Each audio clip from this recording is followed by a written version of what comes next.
Okay, just to keep this quick, I have it in stages.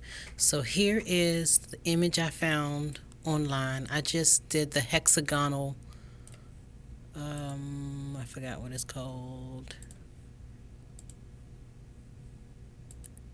Hexagonal grid, hexagonal grid, and then I found one. Here we go. So maybe I'll put this in a link. Hexagonal grid, and then I'm sorry, hexagonal grid. I put that in the library, and then I traced it. Once I traced it, I got this. Hold on. I hate silhouette. Okay, then I got this.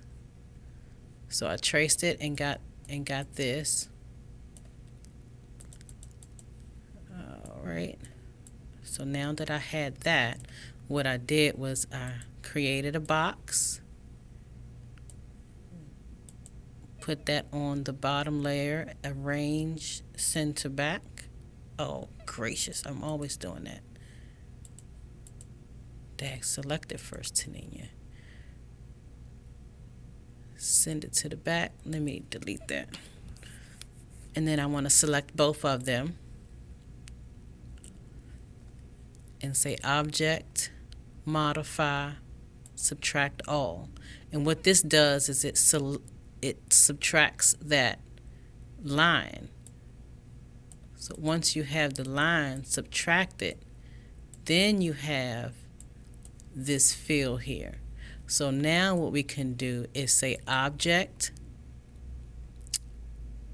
release compound path, and what we want to do here is delete the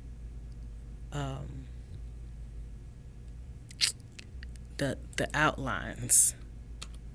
So now we just have the hexagonal grid. So we had two layers that were just the outlining boxes. So from here, what I did is I colored in the boxes. This is only this color because I had the other one up there. But at first they were all white, and then I colored them in black.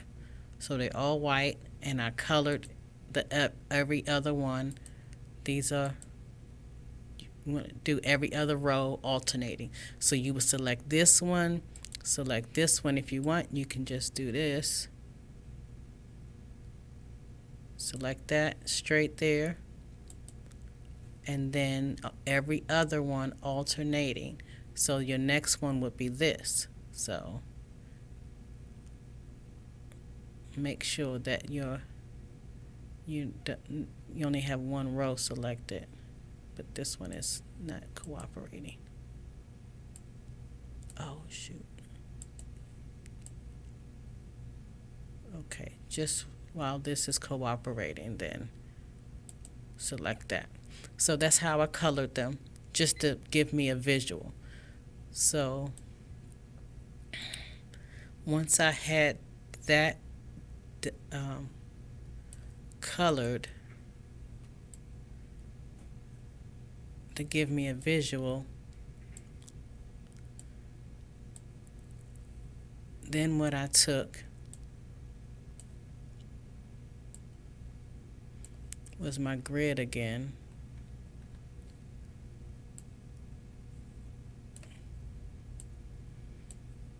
I created the same grid, duh. And I don't need these parts. These were just to give me a visual on how I was going to color them after I knocked them out. Okay, I call it knockout, but it's not really a knockout, really. Okay, so here what I did was I covered it. I wanted to keep this same pattern, so what I was doing is putting it where I wanted it. Select the E. Okay, select the E and select, oh, I'm trying to do this with one hand. 1/2 a second. Okay, so select the E and push shift and select the box. Then you want to subtract all to get your pattern. I'm sure that's what you've been doing. And do the same thing again.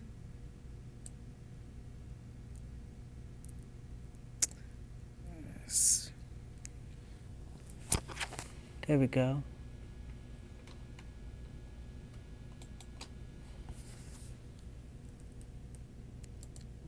Subtract all. So now what I was doing was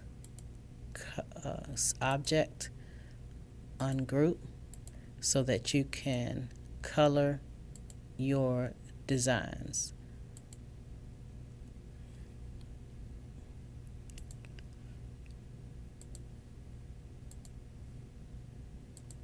Once you finish coloring in your designs, then what you can do is group it back.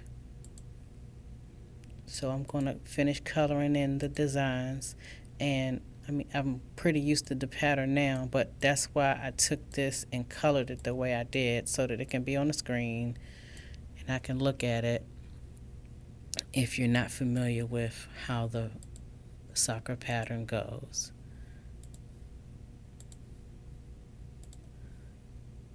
So again, the soccer pattern is every other hexagon in every other row, alternating. Make sure you get the little pieces too, because that will definitely show up with the detail-oriented person like we are. Those little pieces. Okay, make sure you didn't miss anything, and I'm going to come back when I finish coloring.